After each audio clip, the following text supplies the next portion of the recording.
हे तर खरं आहे रामजी. तू सून मात्र चांगली शोधली आहेस बघ. भीम, तू कुठे निघालास? बागेजवळ उजेड असतो तिथे अभ्यासाला चाललोय. का? घरातलं घासलेट संपलंय. पोरा, एवढ्या रातच्याला कुठं जाशील? आता झोप, सकाळच्याला अभ्यास कर. नाही काका, आता तर एका एका दिवसाचा हिशोब ठेवावा लागेल. बाबा तुम्ही झोपा, मी वेळेत परतेन.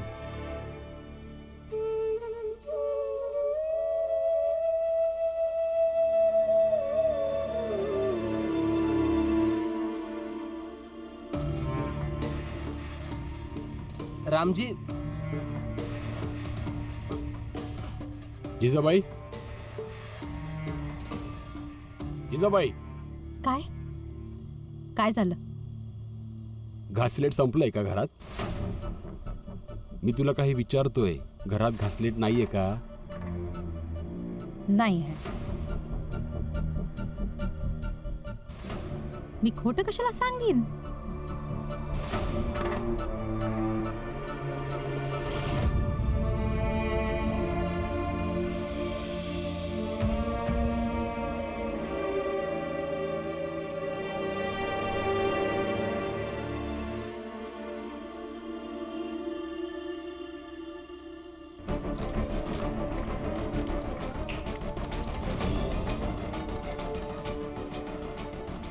तर मग हे काय? घरात बाकी ठिकाणी आणि चुलीजवळ पण तेल लागतंय. सगळं तेल काय त्यालाच अभ्यासासाठी देणार का? आणि आनंदची हालत बघितली. थोडा पैसा शिल्लक ठेवला तर काय झालं?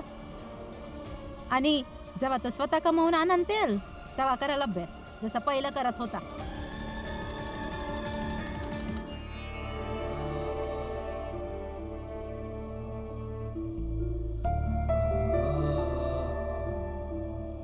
जिजाबाई, जर भीमच्या अभ्यासाला उजेड नाहीये तर ह्या घरात कुणासाठीच उजेड राहणार नाही.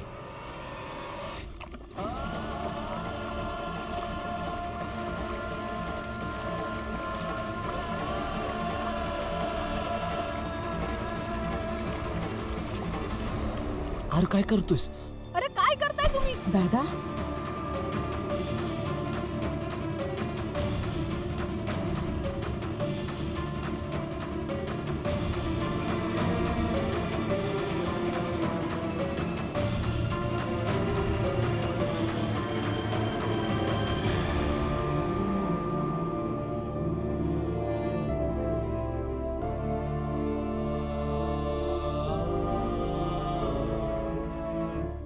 हद्द झालीये आज.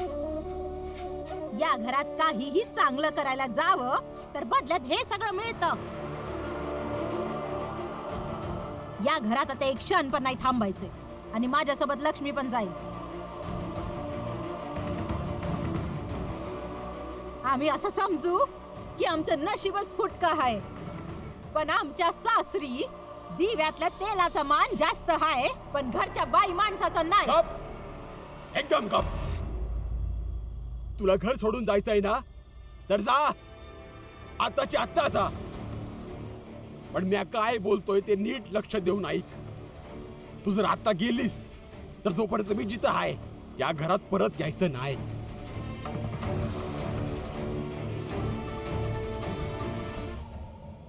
खेळ मांडलाय नुसता. दादा,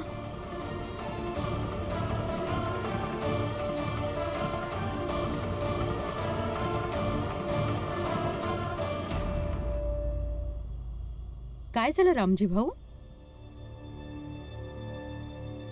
नाही, काय नाही, ते तुम्ही जा सगळे. अहो सांगत का नाहीयेत? शेजारीला सांगणार नाही तर अजून कोणाला सांगणार? हा, अरे सांगतात ना, काही नाही झालं. चला सगळे, चल रे तू पण. ए चला, ए चल. काय सांगणार नाहीत ते. जेव्हा काही झालंच नाहीये तर हा, कशाला चल, चल. रात्रीचा गोंधळ घातलाय? झोप मोडच करून टाकली. हट.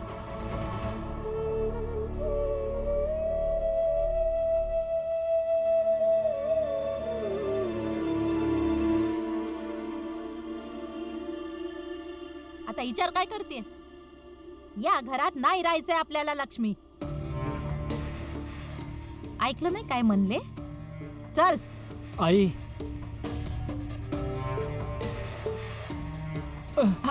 आनंद, सांभाळून. आई, जर बाबा तुला रागात काही बोललेत तर तू नेहमीसारखं घर सोडून जायचा हट्ट करशील. आणि आई, तुला माहिती आहे की बाबा भीमच्या शिक्षणाबाबत किती गंभीर आहेत. हो, माहिती आहे मला. इतके गंभीर की बाकी समदे प्रत्येक नातं भीमाच्या शिक्षणापुढे हलकच आहे. बाकी कोणालाच महत्व नाहीये या घरात. शांत राहा. जे पण तोंडाला येते ते बरळतेस. मग आत्या, तुम्ही सांगा, काय हे बरोबर होतं? बाबांनी आईला वरडून गप्प केलं आणि हा विचार केला की सगळं ठीक होईल. नाही, ह्यानी काहीच ठीक होणार नाही. उलट सारखं सारखं वरडून गप्प करण्याने हे समजा खराब होतंय. लक्ष्मी, आई, ताई, तुम्ही राग नका धरू. मी तुमच्या दोघींची माफी मागते. थोडं शांत व्हा. गप्प बसा? कसं काय गप्प बसायचं? हे सगळं जे काही होतंय ना, हे तुझ्या आणि भीमभाऊंमुळेच होतंय. मान्य आहे की आईने अभ्यास करायला तेल नाही दिलं, मग ते आज झोपू पण शकत होते. बाहेर जाऊन अभ्यास करायची काय गरज होती? ना ते बाहेर गेले असते, ना बाबांना हे कळलं असतं, आणि नाही असं काही झालं असतं. वा, हे बरं आहे तुम्हा दोघींचं. चूक पण करायची आणि आशा ठेवायची आणि दुसऱ्या लोकांनी तुमची चूक पण लपवायची. आणि लक्ष्मी, मी आणि बाबा आम्हा दोघांसाठी बी भीमचं शिक्षणच महत्वाचं आहे. मग तुम्ही दोघच निभत बसा तुमची प्राथमिकता. आम्ही दोघी घरात आता एक क्षण पण नाही थांबणार. चल लक्ष्मी. आई, जी, बस बस बस, सांभाळून बस. हळू हळू हळू. जिजाबाई, आई, जिजाबाई, दरवाजा उघडा ना. जिजाबाई, जिजाबाई, दरवाजा उघड जिजाबाई. लक्ष्मी, आई, हा काय वेडेपणा आहे. जिजाबाई, लक्ष्मी, लक्ष्मी. मी तुम्हाला घासलेट ठेवू शकत नाही. माझ्या भीमाला अभ्यास करायचा. माझ्या भीमाला अभ्यास करायचा. बाबा, तुम्ही आई संग असं नव्हतं बोलायला पाहिजे. का नव्हतं बोलायचं? सारखी रोजची नाटकं लावलीत. भीम काम नाही करत, भीम हे नाही करत, भीम ते नाही करत. तरी बी तुम्ही आईची माफी मागायला हवी. वय रामजी, तू जाऊन जिजाबाईंची माफी मागायला हवी. प्रश्नच येत नाही. जायचं तर जाईल. जर कोणाच्या गेल्याने घरात शांती होतीये तर त्याचं जाणंच भलंय. जर तुम्ही नाही गेले तर मी ह्यांना बोलून आणते. मग ते स्वतःच काही ना काही करून आईला थांबवतील. रमा, रामजी, तुला काय वाटतं की जर ती घर सोडून निघून गेली आणि जेव्हा भीम घरामध्ये येईल आणि त्याला कळलं की जिजाबाई नाही आहे, तर काय भीम शांत बसणार का? नाही बसणार. तो लगेच निघल जिजाबाईला शोधायला आणि काय बी करून तो जिजाबाईला शोधून घरी परत आणल. याच्यानं काय होणार? याच्याने फक्त न फक्त भीमाच्या अभ्यासावर परिणाम होणार. त्याचा वेळ वाया जाईल आणि त्याच्यासोबतच आपल्या समध्यांचा वेळ वाया जाईल. रामजी, मला वाटतं की तू जाऊन जिजाबाईला समजवलं पाहिजे की तिनं घर सोडून कुठंच जाऊ नये.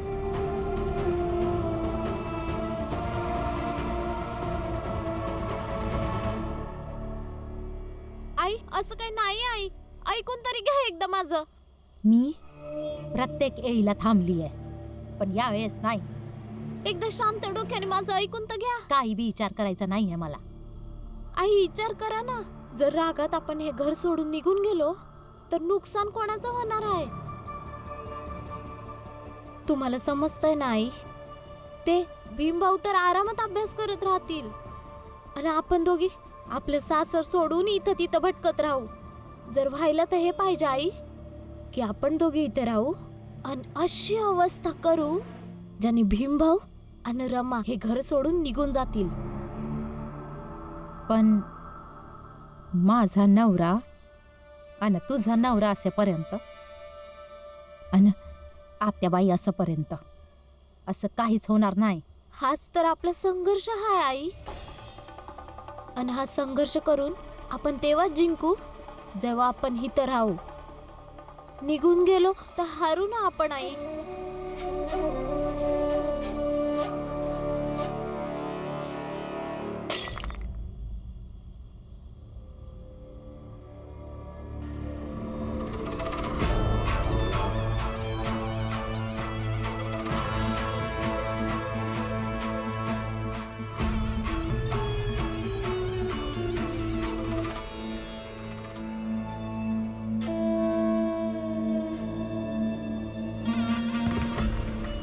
काय हलकटपणा आहे हा? हलकटपणा? प्रशंसा कर माझी. किती तीक्ष्ण निशाणा आहे माझा. काय वाटतं तुला? तुला एक गोष्ट सांगतो. एकदा मी आणि बाबा एका इंग्रजी अधिकाऱ्याकडे गेलो होतो आणि तो अधिकारी गोल्फ खेळत होता. त्या दिवशी ना माझ्या मनात दुविधा झाली की माझा निशाणा अचूक आहे की नाही, की मी गोल्फ खेळू शकतो की नाही. परंतु आज तुझ्यामुळे, हो तुझ्यामुळेच भीमराव, मला विश्वास झाला आहे की माझा निशाणा अचूक आहे. मी गोल्फ खेळू शकतो. जो व्यक्ती दुसऱ्यांना त्रास देणाऱ्या खेळाची मजा घेतो तो कधीच दुसरा कोणताच खेळ खेळण्याच्या लायक नसतो. मी आत्ता पोलीस चौकीत जाऊन तुमच्या विरोधात तक्रार करतो.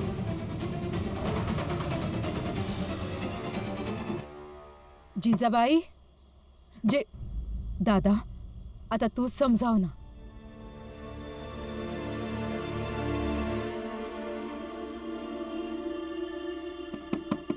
जिजाबाई, जिजाबाई दरवाजा उघड. आई खोला की दरवाजा.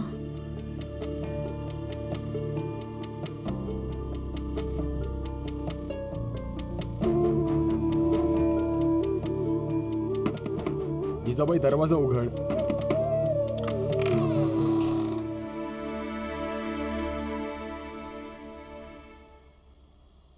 जिजाबाई, मला माफ कर.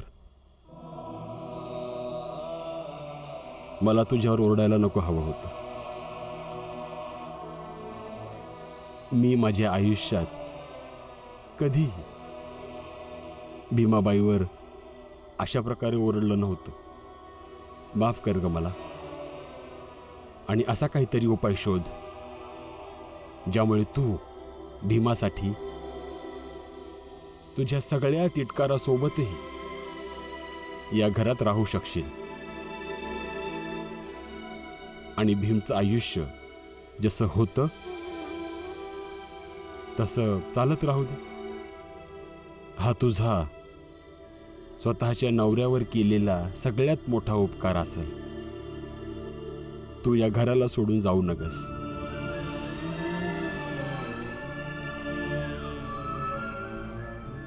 आणि हो, ह्या बाबतीत भीमला कोणी काही बोलणार नाही.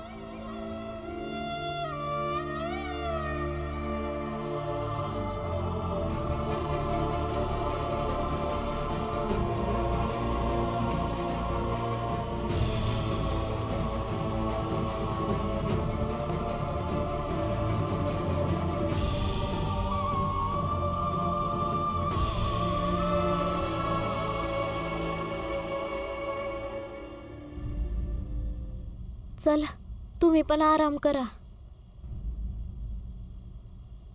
लक्ष्मी, मला तुला फक्त एवढंच सांगायचंय. हे सगळं काय चाललंय ना ते होऊ देऊ नगस. नाहीतर उद्या हे व्हायला न ग आपलं नातं पर आईबाबांसारखंच होईल.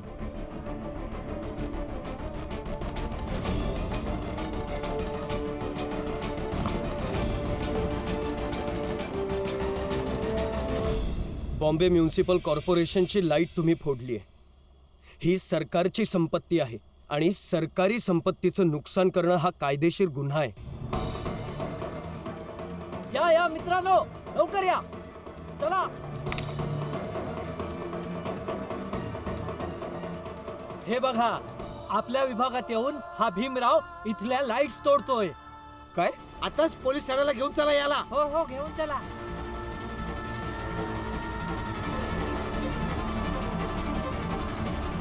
थांबा थांबा थांबा, ऐका माझं आधी. ही लाईट मी फोडली नाहीये, ह्यांनी फोडलीये. खोटं बोलू नकोस भीमराव. मी बघितलं हा इथे अभ्यास करत होता. मी म्हणालो ही उच्च वर्णीयांची वाडी आहे.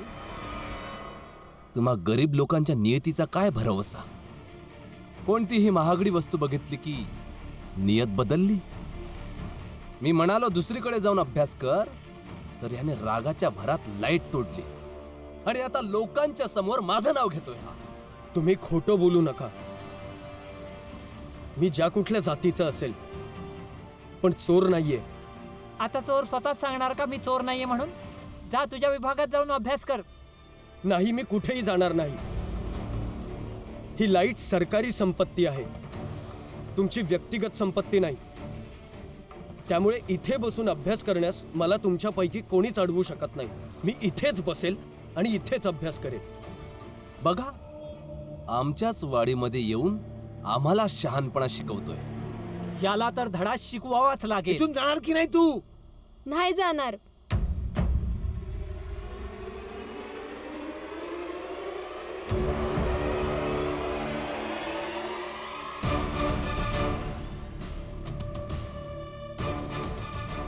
आणि का जातीन?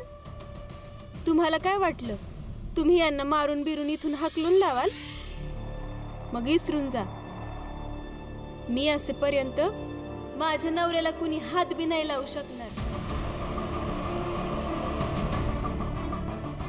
आणि जोशीजी, तुम्हाला तर मी लई वेळा सांगितलं आहे की बायकोची ताकद काय असते ते.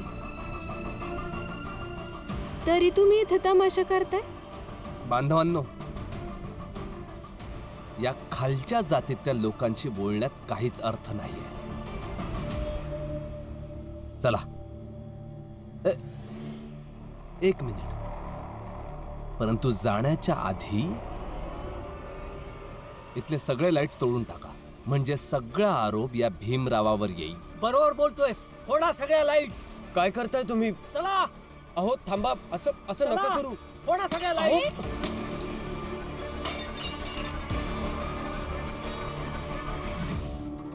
आता अभ्यास कर.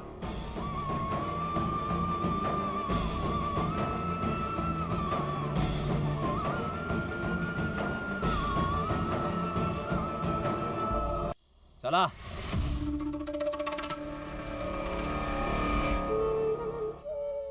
बघितलंस रमा, हीच तर मोठी अडचण आहे. हे लोक स्वतः अंधारात राहतील, पण दुसऱ्यांना थोडा जरी प्रकाश मिळाला तर ह्यांना त्रास होईल. हेवा वाटतो, चीड येते. मी इथे बसून अभ्यास केला असता तर ह्यांचं काय बिघडलं असतं, पण नाही. स्वतः येऊन स्वतःच्या वस्तीला अंधारात टाकून निघून गेले.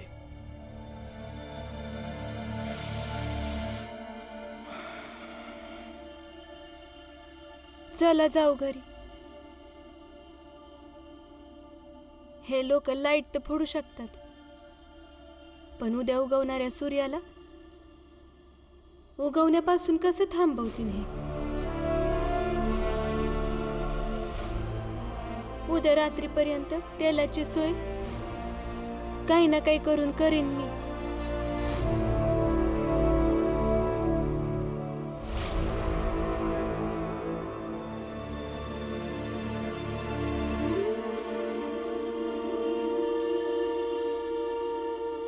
बरं, मला एक सांगा, तुम्ही सकाळी एवढ्या लवकर का बाहेर पडले? ते संस्कृत शिकवणाऱ्या गुरुजींकडे गेलो होतो. मग काय त्यांनी तुम्हाला संस्कृत शिकवायला सुरू केलं? जे जे सांगेल पुढील 7 दिवस तू ते करशील. तर तुला अवश्य संस्कृत शिकवेन. ही अट तुझ्यात आणि माझ्यात असेल. तू विचार कर, अट मान्य आहे किंवा नाही.